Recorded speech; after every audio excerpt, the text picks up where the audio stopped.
जामिया की जमीन पर एनआरसी चला है चलेगा, जामिया की जमीन पर एनआरसी चला है चलेगा।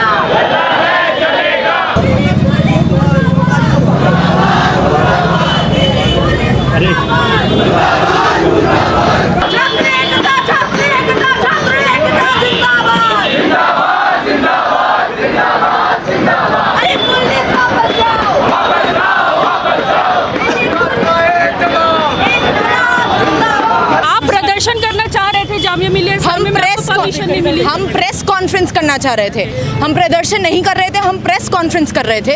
हम बताना चाह रहे थे कि हमारी क्या बात है, हमारा स्टेटमेंट क्या है, कि जामिया क्या सोचते हैं, हम इसके बारे में बात कर रहे थे। हम प्रदर्शन नहीं कर रहे थे, हम प्रेस कॉन्फ्रेंस के लिए हमने इनवाइट भी, पोस्टर भी प्रेस कॉन्फ्रेंस के लिए दिया था, हमने किसी भी प्रोटेस्ट का नहीं दिया था। बात रखना चाह रहे थे? हम ये बात रखना चाह रहे थे कि हम देख रहे हैं कि आपके प्रेस रिलीज भी तो हम ये जानते हैं कि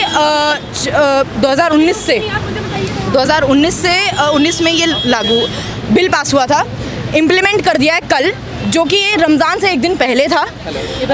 और ये एक हम सबको पता है, पूरे देश को पता है कि ये एक एंटी मुस्लिम एक्ट है और हम इसके खिलाफ खड़े हैं। हमारा यही कहना था प्रेस कॉन्फ्रेंस में कि हम इसके खिलाफ खड़े हैं और हम इसको टॉलरेट नहीं करेंगे, ये हमारे संविधान के खिलाफ है और हम इसके खिलाफ आवाज़ उठाएंगे। हमारा यही कहना। आपको क्या लगता है कि क्यों इस टाइम पे सीए यहाँ अभी लागू किया गया? ये वक्त आपको क्या लग रहा है कि यही वो वक्त क्यों चुना गया सीए लागू करने के लिए? कल एसबीआई का, आपको पता होगा, एसबीआई का कल सुप्रीम कोर्ट ने फटकार लगाई थी कि आप बताइए इलेक्टोरल बॉन्ड पे क्या डेटा है, बताया था। चलती रही है तो उस वजह से एसबीआई पे फटकार पड़ी। इस वजह से हमारी जो स्टेट है, हमारी सरकार है, उन्होंने ये लागू किया क्योंकि ये मुद्दा भटकाना चाहते हैं। ये नहीं चाहते कि हम पूछें कि क्या इलेक्टोरल बॉन्ड पे क्या सवाल है, कि हम पूछें कि कहाँ से इतना पैसा आया है, हम ये उनके फंड पे पूछे ही ना। इस वजह से वो उन्होंने मुद्दा भटकाने के लिए ये करा है और ये एक ऐसा कानून है जो कि बहुत ख़राब है और इसको सभी को यहाँ के खड़े नहीं रहने देंगे, हमें कैंपस के अंदर खड़े नहीं रहते। प्रेस कॉन्फ्रेंस करने की इजाज़त दी आपको? प्रेस कॉन्फ्रेंस करने की इजाज़त दी?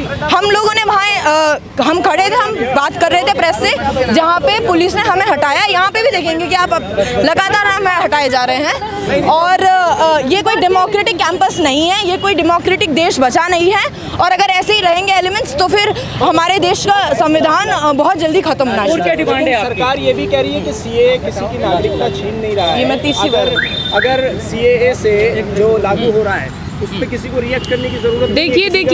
देखिए बात ये है कि हमारा जो देश है, पहली बार धर्म के नाम पे नागरिकता मिल रही है। हमें दिक्कत उससे है कि आप धर्म के नाम पे नागरिकता कैसे दे सकते हैं? ये कोई थियोक्रेसी है? ये सऊदी अरेबिया है? बताइए आप कि धर्म के नाम पे नागरिकता मिलने का क्या पॉइंट है? हमको उससे दिक्कत है सीए एनआरसी से। मुसलमानों के पास बहुत सारे देश है, हिंदू के पास, तो आप बेघर कर देंगे किसी मुसलमान को? ये क्या लॉजिक हुआ? बात ये है कि हमारे देश, क्या हमारा देश एक धार्मिक देश है? हमारा देश जब आज़ादी के टाइम हम लोग लड़े थे तब हम धर्म के नाम पे लड़े थे। हम धर्म के नाम पे हमने बोला था ये क्रिश्चियन लोग हैं, इनको भगाइए।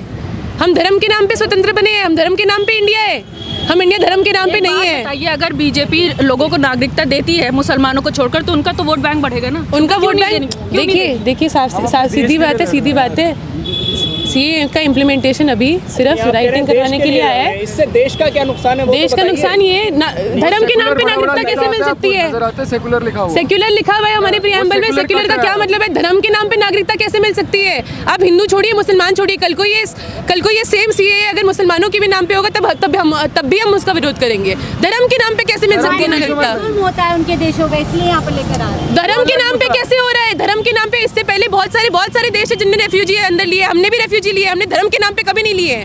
धर्म कैसे आ सकता है बीच में? बस यही सीए से दिक्कत है, इसके अलावा कुछ नहीं।